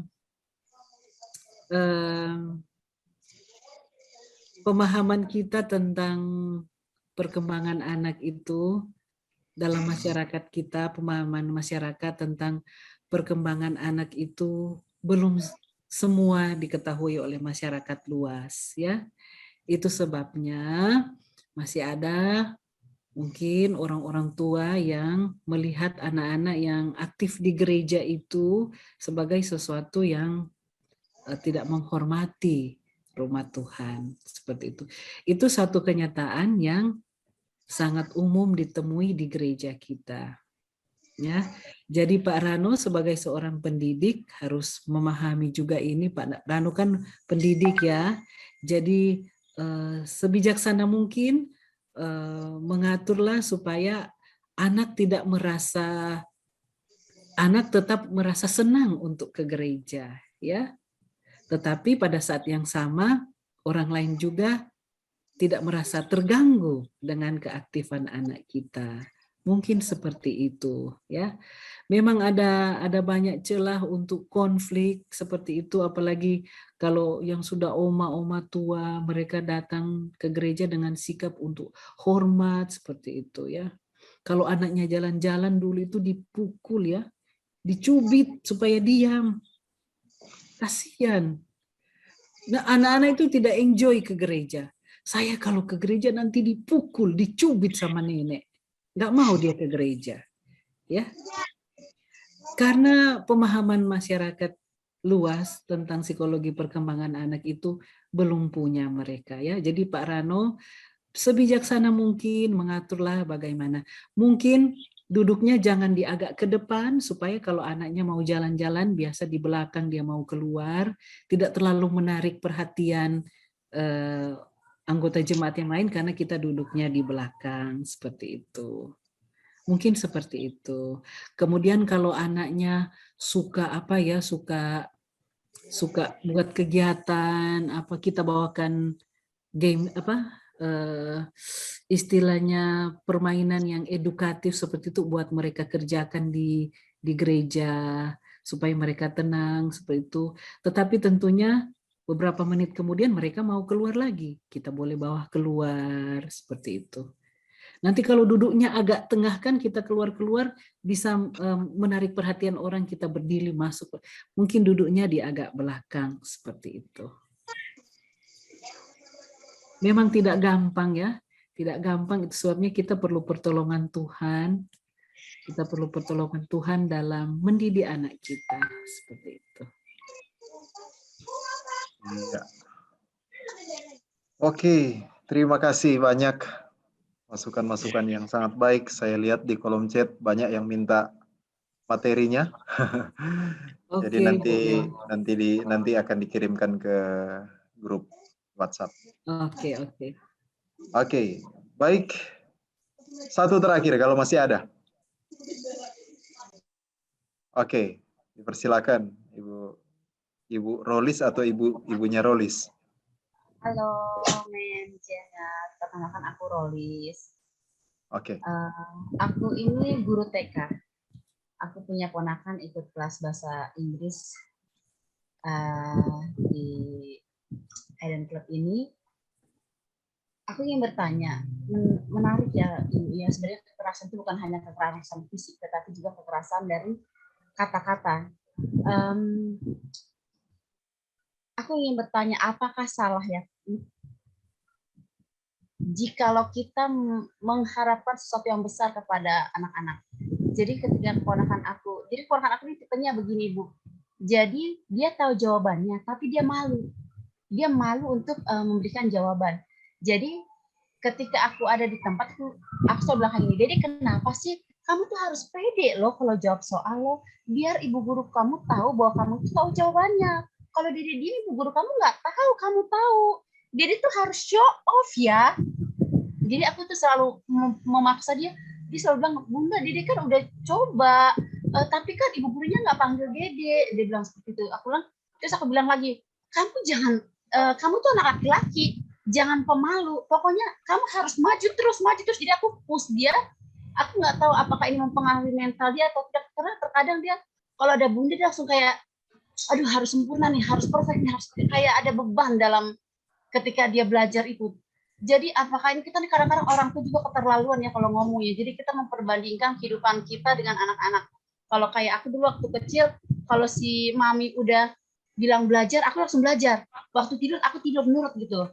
Jadi emang sudah terbiasa seperti itu. Jadi mungkin otak juga lebih fresh karena dulu kan nggak ada game ya, Ibu ya Mem ya. Nah sekarang ini nanti Bunda tahan ya kamu punya gadget yang nggak boleh main handphone, nggak boleh main laptop. Jadi memang kita memaksakan dia belajar yang benar-benar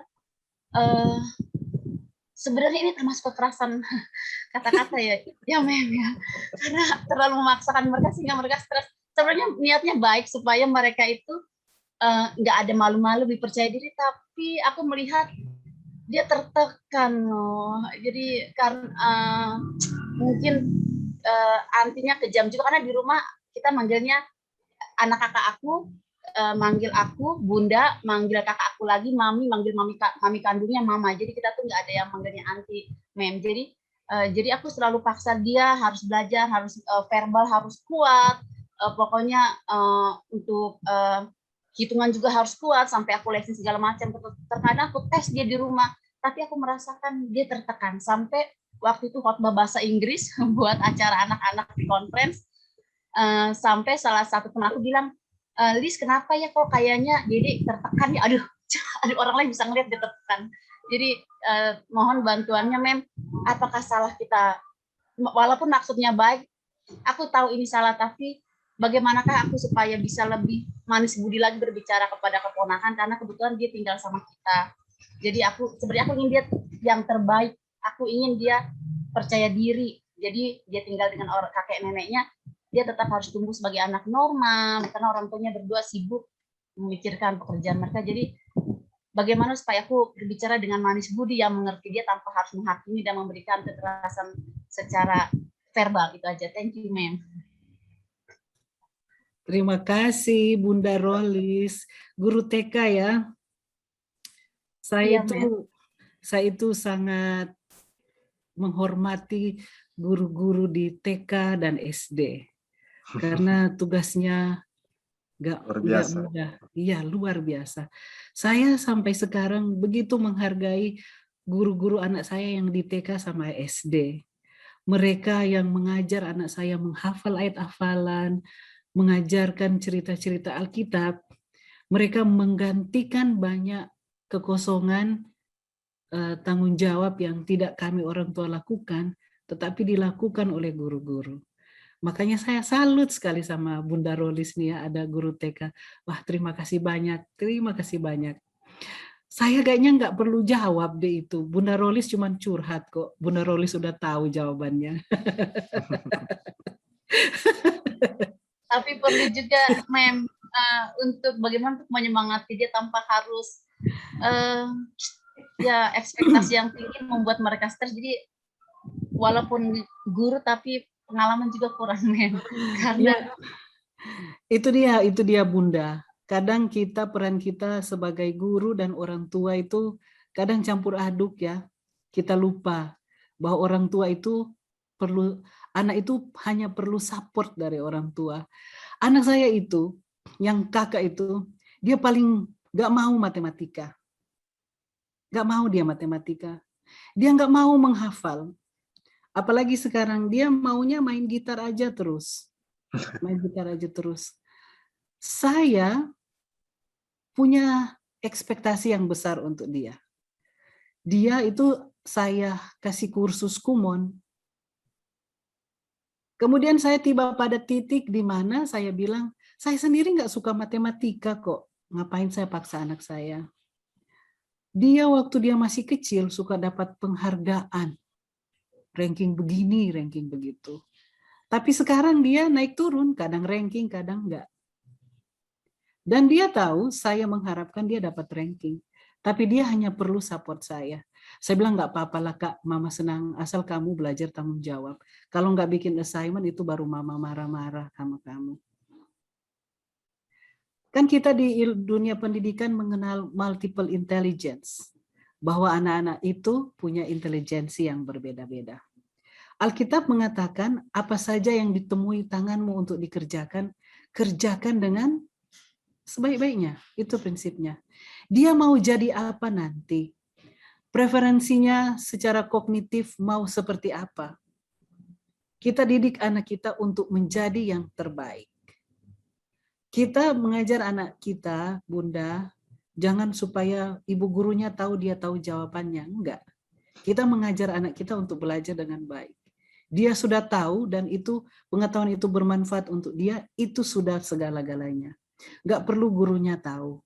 Yang penting dia tahu aja dulu. Seperti itu. Kalau menurut saya ya Bunda. Jadi ya kalau mau share, Bunda sudah tahulah jawabannya. Bunda sudah tahulah jawabannya. Kita support aja anak kita, kita dorong mereka untuk menjadi terbaik dalam apa saja yang mereka pilih sebagai jalan hidup mereka, sebagai karir mereka. Kita buat yang terbaik dan kita buat itu, kita bilang anak-anak buat yang terbaik dan jangan lupa itu kembalikan untuk kemuliaan Tuhan. Dia mau jadi orang saintis, dia mau jadi lawyer, dia mau jadi accountant, dia boleh jadi apa saja, tetapi jadilah yang terbaik dan jadilah itu untuk kemuliaan nama Tuhan. Saya pikir itulah support yang terbaik untuk anak-anak.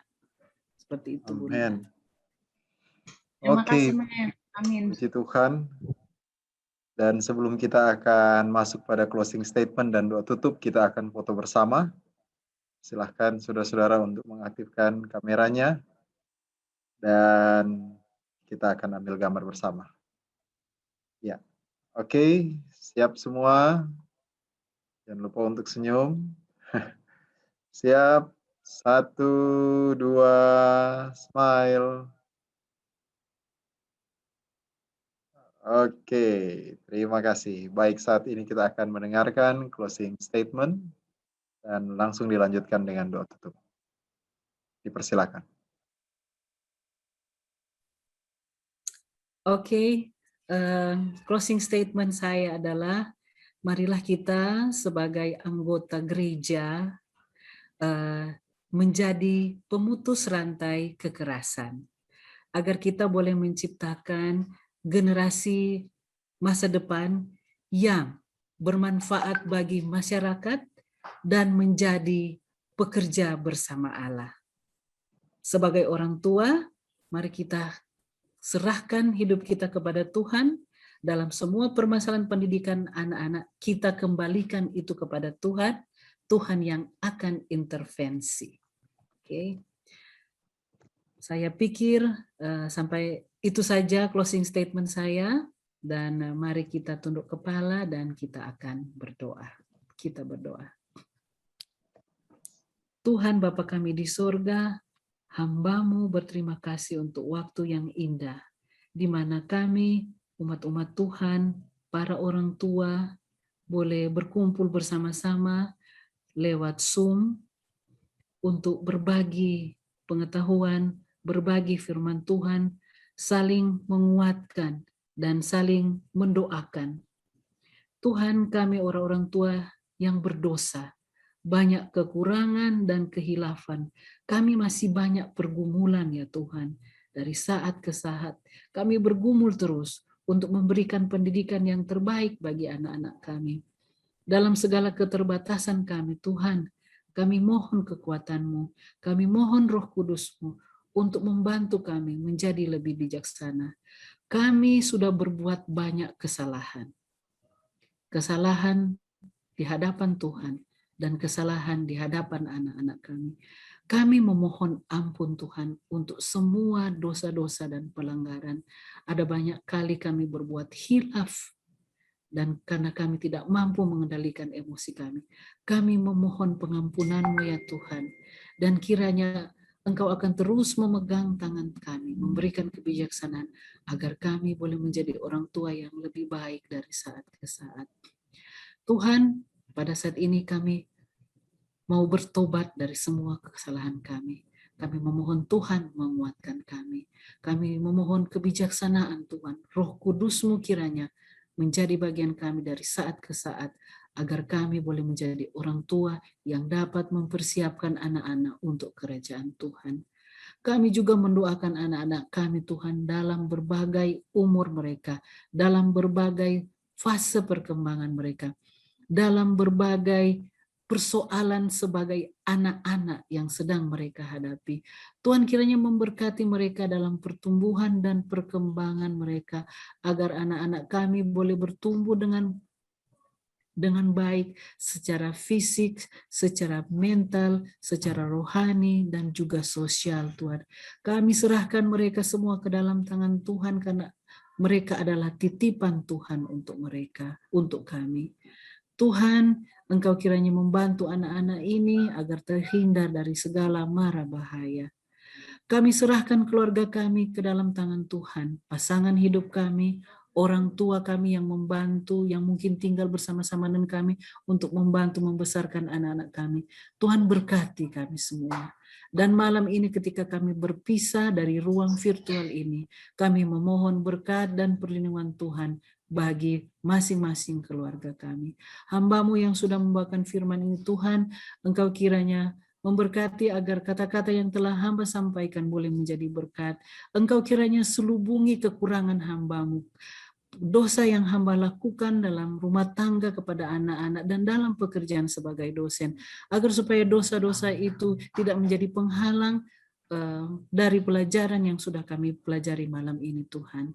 Inilah doa kami, Engkau kiranya mau mendengar dan memberkati kami. Di dalam nama Yesus kami berdoa. Amin.